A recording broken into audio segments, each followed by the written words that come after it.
Let me guess, your payment history is perfect. You never missed a payment, but for some reason your score is just stuck in the 600s and it refused to move. And it's probably driving you crazy. And here's the part that nobody's telling you. The thing that's holding you back might not be a mistake that's on your report at all. It might be the debt that you're sitting on. And there's a move that can pick that same debt up and move it somewhere else and jump your score by 100 points or more without you having to pay off a single dollar. At least not right now, okay? Different place, big score jump. But that's what I'm going to show you right now, because in today's lesson, I'm going to show you exactly how to move your utilization around so you could boost your credit report and get approved for way bigger things in the future. So what I want you to do is go grab your pen and paper, and without further ado, let's dive in. All right, ladies and gents, so quick foundation, because everything is built on this. Credit utilization is just the percentage of your available credit that you're using. So if you have, for example, a $10,000 limit and your balance is $3,000, what is your utilization? 30%. And here's why this matters. Utilization makes up 30% of your entire FICO score.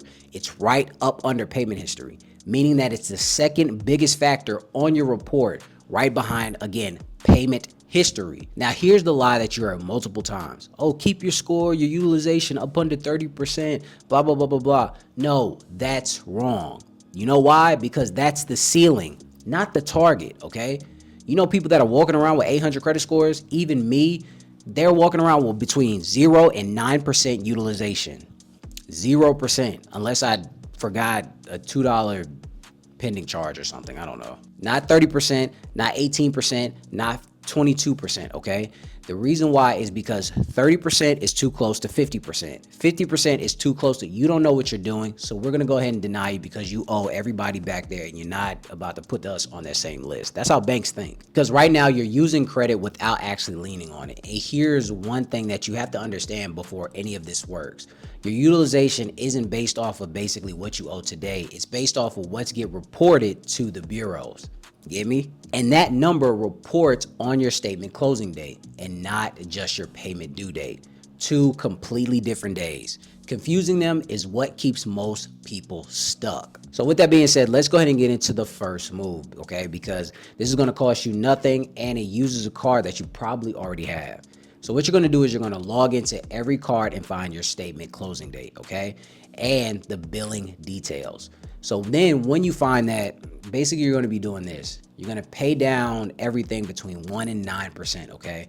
And that range for every few days of that statement closing date and not just the due date. Because lenders never see your day-to-day balance. They just see the snapshot taking on your statement closing date, okay? And that snapshot shows up when you apply for a loan or a mortgage or even business funding, okay? So you control that snapshot.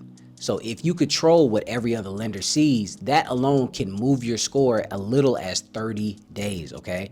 But the next one is for people who really don't want to do that, because sometimes it is a hassle, moving balances from place to place, making sure you know the due dates, making sure that you're not forgetting due dates, switching things around, etc., etc. But if you are savvy like that, this will definitely help you. But let's get into move number 2, which is business credit cards, because here's what most people don't think about. Most people or most businesses or business credit cards do not report to your personal credit, which they shouldn't, besides Capital One for some reason.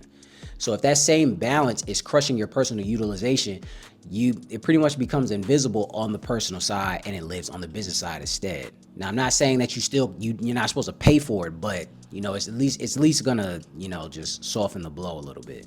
So if you're a business owner running expenses on your personal card right now, your personal utilization is taking a hit every single month for no reason. So if you move that over to a business credit card, and your personal profile stays clean, you can even do a balance transfer to move existing personal debt onto this business credit card. I really just want to say this because just so you know, it usually runs maybe 3 to 5% on a balance transfer fee, depending on the card. Okay, so you really have to read all the fine print. Now, I just want to give you a disclaimer right here, because not all business credit cards are like this, and I don't want you to get burned, okay? Most major issuers keep business activity off your personal report, but Capital One is a big exception. Like I said, they report your business credit cards to your personal side, okay, which is pretty much defeating the purpose. So you check your specific issuer before you count on this. All right, just make sure you read the fine print. Use it right, fact check everything, and then execute after that. Don't just take what I say or what another YouTuber or Instagrammer says.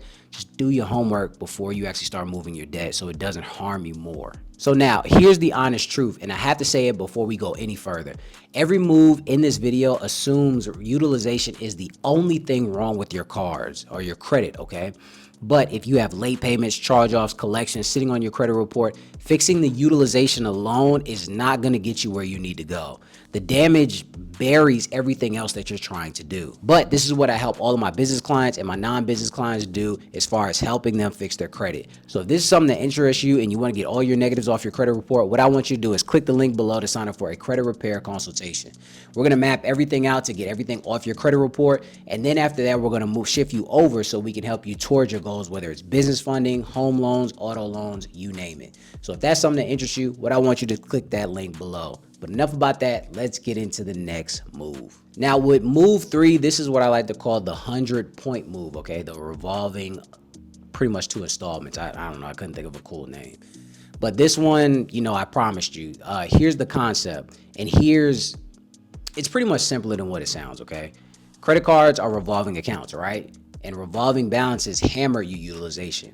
But installment loans, like a personal loan, barely touches it, if not at all, because they're a completely different category. So watch what happens. Say you have, for example, you know, a $30,000, you know, credit card debt spread across all of your cards. Okay, your utilization is maxed out and your score is basically paying for it every single month. So now you take out a personal loan of $30,000 and you use it to pay every single one of your cards down to zero. So now your utilization just dropped to almost nothing and the debt still exists. But it moved into a category that barely counts against your score, because I've seen this move boost people's score over 100 points and lower their utilization literally to a goose egg. And this is exactly what you want, because understand this, even when I say that, it's not just about your score. You know, your credit cards are changing, you know, from 20%, 30% now down to zero. But a personal loan is for someone who has real problems with utilization. And now you can land in, you know, that 0 to 7% range or something like that. A personal loan for someone whose only real problem is utilization often lands between, you know, that 7 to 18%. So if you're cutting your interest, saving thousands, and setting yourself up to actually pay off your debt in maybe I would say 2 or 3 years instead of dragging it out for 15 years or something, when you go apply, use lenders that you can actually check your rates, okay? See what the soft pulls are telling you. See if it actually makes sense for your file and for your finances. Don't just grab any loan out there, because there are some solid options out there right now. I would say, for example, your local credit unions, your small banks. If you're up to it, you could try Best Egg, Upgrade, Upstart, all those. Because when you apply and select debt consolidation as a purpose, a lot of them sometimes will send the money straight to your credit card companies, or you can always do it yourself. But please don't trickle off the money if you do that, okay? This works best for utilization only, okay? So if you have late payments, collections on your report, don't be surprised if they deny you. You have to get those off first, and then you can apply for the personal loan, because they're not just gonna give this money willy-nilly to everybody. They're assuming that you just have a debt issue and not a real financial literacy issue. They don't have time for that. But with all that being said, I just wanna give you a disclaimer or a warning like I promised. And you need to hear this because these two things get mixed up constantly. What I just showed you is your debt or debt consolidation. You move revolving debt into an installment loan and keep paying responsibly. That builds your score, okay? But debt settlement is kind of like the evil twin. That's when your company tells you to stop paying credit cards and you let it go 90 to 120 days late. Then they negotiate and then they try to get the negative to come off, or you pay pennies on the dollar, but your credit is getting destroyed in the process, okay? So what I need you to do is not use these. This should be your super last resort right next to bankruptcy, okay? Do not confuse the two. So don't, all these debt relief programs and stuff like that, you're gonna pay hundreds, if not thousands of dollars to them. And the only thing that they're doing is just gonna tell you to not pay so they could try to settle something that you can do yourself, and then you pay them, and it's a mess, okay? Just get your credit fixed. You can settle it yourself. and then get a personal loan or whatever you want to do, a business card, and then just pay off the utilization. I promise you, it's definitely worth it. So with all that being said, let's go ahead and wrap this up, because here it is. Time your payments on the closing date. If you can, shift what you can to your business credit cards. And if you're carrying real balances, use a consolidation loan to move the revolving debt into installments and watch your score climb.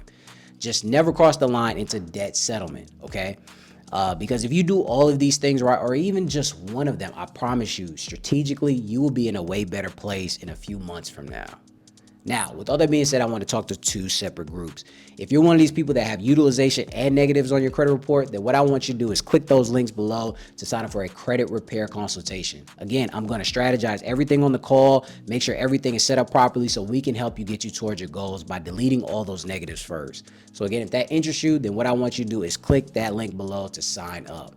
Now, for all of my people that have good credit, but you might have utilization issues and you don't know what loan companies or anything to go to, don't worry, I'm here to help you, because with my loan reps, we're able to help you find the right loan to actually assist you. And then after that, we can help you get the personal loan that you need so you can get business funding from $50,000 to $300,000 in business capital. So if that's something that interests you, any one of those, click those links below and I'll see you on those calls. I want to thank you guys for stopping by. I really hope this helps you guys, and it really helps you lower your utilization, so now you can really start going into your goals and dreams and really accomplishing them even faster. So again, I want to thank you guys for stopping by, and until next time, ladies and gents.